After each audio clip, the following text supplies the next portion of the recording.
សុភាសិតខ្មែរឈាមខាបជាងទឹកសូមចាំថាទម្រាំតែអ្នកបានកើតមកជាមនុស្សជារឿងមួយដ៏កម្របាត់ទៅហើយបើបានកើតជាបងប្អូននឹងគ្នាទៀតមិនដឹងថាបានសន្សំបុណ្យកុសលច្រើនប៉ុណ្ណានោះទេទើបអាចកើតមកក្នុងផ្ទៃម្ដាយតែមួយដូច្នេះហើយ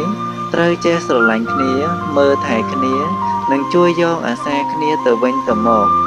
កាលបើមានកំហុសខុសឆ្គងត្រង់កន្លែងណាមួយក្តីត្រូវចេះអធ្យាស្រ័យឲ្យគ្នាទៅវិញទៅមកទើបល្អប្រសើរព្រោះថាយើងកើតមកក្នុងផ្ទៃម្ដាយតែមួយតែរស់នៅលើផែនដីតែមួយមិនយូរប៉ុន្មានថ្មិចបើក៏ដល់ថ្ងៃត្រឡប់ទៅវិញហើយហេតុនេះហើយយើងត្រូវរៀនធ្វើល្អដាក់គ្នាទៅវិញទៅមកឲ្យបានច្រើន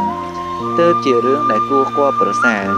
ឧទាហរណ៍នៅពេលដែលអ្នកជួបបញ្ហាឬក៏ជួបទុក្ខលំបាកអ្វីមួយដែលកើតឡើងមកលើខ្លួនអ្នកត្រូវចាំថាកម្រមានមិត្តភក្តិណាមួយឬអ្នកស្គាល់គ្នាណាមួយដែលមកជួយអ្នកនោះទេអ្នកដែលតែងតែជួយអ្នក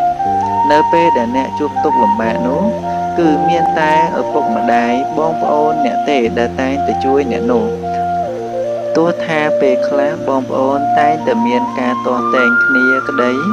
ក៏នៅតែជាបងប្អូននឹងគ្នាមិនអាចកាត់បានឡើយហេតុនេះហើយទើបពាក្យបុរាណខ្មែរយើងបានបន្សល់ទុកសុភាសិតឈាមខាបជាងទឹក